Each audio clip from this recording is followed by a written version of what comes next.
Witam Państwa bardzo serdecznie ze Studia Rzeczpospolitej na Międzynarodowym Salonie Przemysłu Obronnego w Kielcach. Moim gościem jest pan Ben Hodges, były dowódca US Army w Europie. Greetings, General, and thank you for accepting the invitation. Thank you for the privilege. General, we'll be honest with you. I had quite a pickle preparing for this interview because when I was looking and checking, you usually talk about big geopolitics, Far East, Asia, Europe, and stuff like this. But here in Kielce, in MSPO, we've met during the discussion panel, and this discussion panel was modern uniform of Polish army. So, uniform, most important thing in every army still. What's your opinion? The most important thing in every army is the soldier, the women and men who serve in Poland's armed forces, whether it's the Army, the Navy, the Air Force, Territorial Defense Forces. That's the most important thing. The equipment is all obviously important. You have to have modern equipment, but the equipment doesn't matter if you don't have quality women and men who are fit, who are committed, who are well trained and well led. So let's talk. Stay with the uniforms. Let's talk about the uniforms. During the discussion, you made a few points. What would be your recommendation for futures in this topic? Well, of course, you have to look at the threat. What are the threats that are out there? It is very difficult to hide on the battlefield anymore. So, because of infrared or thermal detection, as well as powerful other imagery capabilities.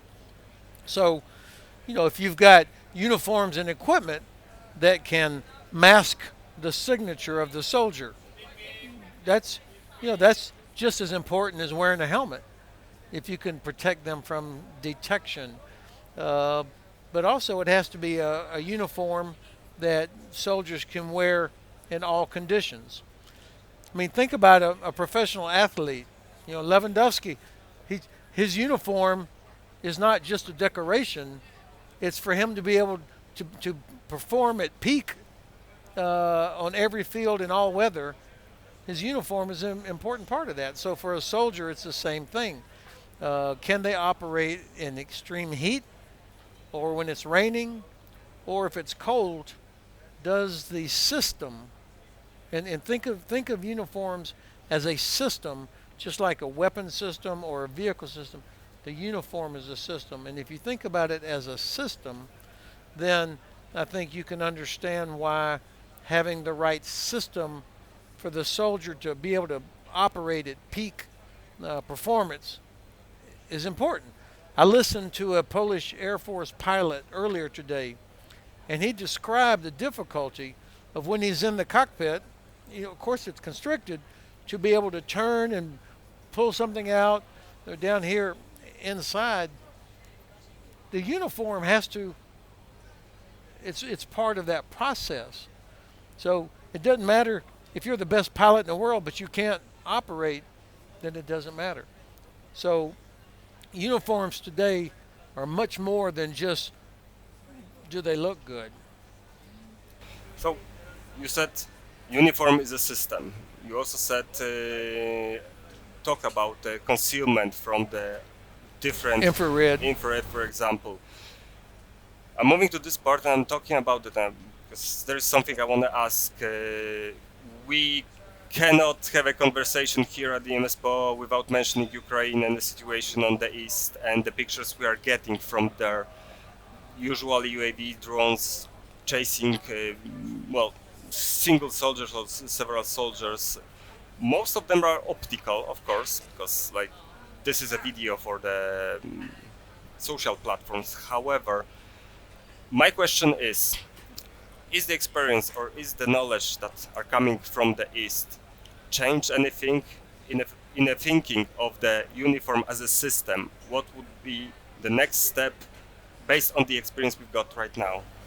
So that's an excellent question. Because there are so many drones that have infrared capability, having material that uh, protects you from that detection is obviously important. It gives the soldier a better chance to survive. But what I also have noticed on watching, like everybody, all these videos all the time of tanks being destroyed or individual soldiers being chased down, what I've noticed, in almost 100%, they are poorly trained, they are poorly disciplined, things are out where it's easy to find them. So if you have a soldier that is properly equipped, trained, disciplined, they understand how to camouflage, then it's still, even with drones, is difficult to detect. I mean, think about what Ukraine just did 4 weeks ago.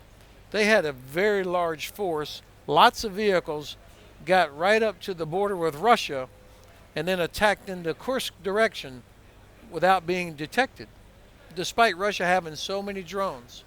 So it is possible, even on the modern battlefield, to conceal, but having the right uniforms and the discipline is an important part of that. Having the right uniform, you just said something I want to actually ask, because secure the situation where you have the right uniform. Long story short, during the discussion panel, you mentioned something I would like to ask you about, something called berry compliance. What is it? Okay, so in the United States, we have something called the Berry Amendment. It's a law. Okay. It was a part of the annual National Defense Authorization Act, which we do every year. And the Berry Amendment was added to require the Department of Defense to purchase everything for uniforms has to be made in the United States. We cannot import anything from China, for example. The reason for this is twofold. Number one, of course, it's good for U.S. business that the government only buys uniforms from U.S. manufacturer. The second thing is we don't want to be vulnerable to China. Maybe China is unhappy with some other policy, so they turn off the supply chain for uniforms. So I think, if I may say, as a visitor in Poland, that Poland should consider the same thing, a law that says uniforms for our Polish soldiers and airmen and sailors have to be made in Poland. That way you control the supply chain, and also you guarantee the quality of what it is that you're putting on your soldiers.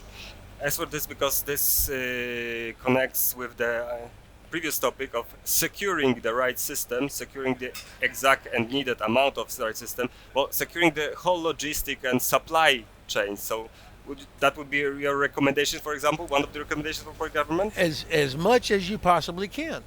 I mean, of course, not every country can make everything. I mean, we import some things also. But this is also why I think you see Poland correctly is telling foreign investors, including the United States, like, yes, we would like to have this capability, but part of it has to be made in Poland. Maybe it's assembled, maybe components, but this helps Poland, not only industry and the economy, but it also helps provide some security about the supply chain. We learned a lot during COVID. That's when we discovered how much we depended on China for basic things. And so now I think all of us are looking hard at how can we protect ourselves. And when you think about what's happening in the Red Sea, where the Houthis are disrupting shipping through the Red Sea, so shipping coming from China. So it's not only Chinese policy, but maybe some other actor could disrupt supply chain. I wanted to speak big geopolitics, but we end up in here anyway. So, while we're on this topic, last question. Your honest opinion and your prediction for the future. Are we going to need those new uniforms on the thermal? Long story short, do you think the war is coming on, and what is your prediction this time? Well, we are going to require modern, well-trained, capable forces, air, land, and sea, for many years to come. You know, this war in Ukraine is the result of all of us disarming too quick.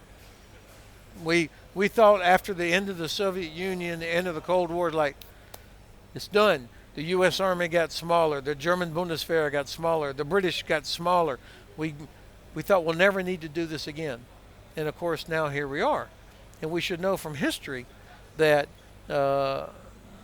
potential aggressors take advantage when we're weak. They never attack when you're strong. So anybody that thinks, okay, this war in Ukraine will be over 1 or 2 years, and then we don't have to worry anymore, is naive or negligent. Of course, we're going to have to do this. I think, you know, Ukraine is going to be fighting for a long time. And if they fail, it will be because we, the United States and Germany and UK, allowed them to fail. And if that happens, then the Russians are going to keep coming. So I don't see the requirement dropping off anytime soon for well-trained soldiers, properly equipped soldiers, best equipment, ammunition. Yeah, of course, this is expensive. But look at the price. Look at the price of failed deterrence that Ukrainians are paying, and that all of us are paying now. We're having to catch up. So deterrence, effective deterrence, is a much better bargain than having to Actually go to war. and fight a war. Thank you for your time, General. That was pleasure to have you here. It was my privilege. Thank you. Moim Państwa gościem był pan generał Ben Hodges, były dowódca US Army w Europie.